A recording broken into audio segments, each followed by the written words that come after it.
Helo, Emyr Rhys sydd yma o Sgil Iaith, a dwi am ddangos sut mae dwyieithogi dogfen trwy defnyddio platfform deallusrwydd artiffisial. Mae yna dwy cam i hwnnw, sef cyfieithu'r dogfen Saesneg gwreiddiol ac yna gosod y cyfieithiad ochr yn ochr efo'r testun Saesneg gwreiddiol. Mae gan lefel rad ac am ddim pob un o'r llwyfannau hyn gyfyngiadau ar faint o brosesu sydd ar gael. Mae pob llwyfan hefyd ychydig yn wahanol yn y ffordd y mae'n ryngwynebu ar defnyddiwr. Felly defnyddiwyd dogfen Microsoft Word ar fywyd Beethoven i brofi pob un o'r llwyfannau hyn gan ddefnyddio'r gorchymyn.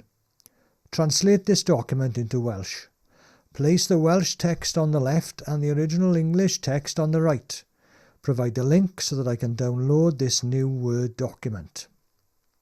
Y platfform mwyaf llwyddiannus oedd ChatGPT, ar sail y nifer o gamau roedd rhaid cymryd i gwblhau'r dasg, ansawdd y gysodiad, ond yn bwysicaf oll safon y cyfieithiad. Felly beth am i ni weld pa mor sydyn mae'r gwaith yma'n gallu cael ei gyflawni.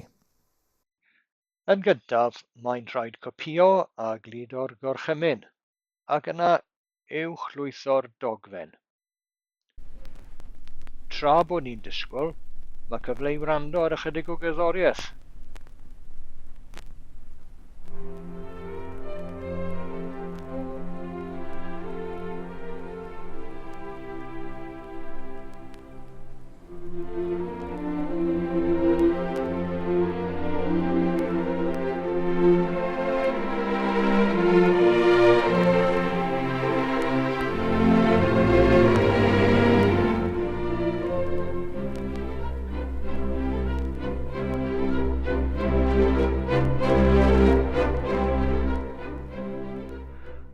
Rwy'n lawrlwytho'r dogfen gorffenedig ac fel y gwelwch chi, mae'n boddhal iawn.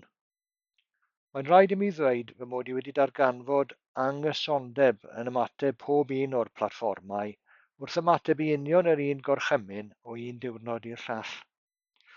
Rwy'n siŵr bod y sefyllfa yna'n gwella wrth defnyddio platfform efo tanysgrifiad, sy'n galluogi adnoddau prosesu mwy pwerus. Rhowch tro arni, a cofiwch gysylltu efo unrhyw sylwadau ynglyn â'r adnodd cyffrous yma.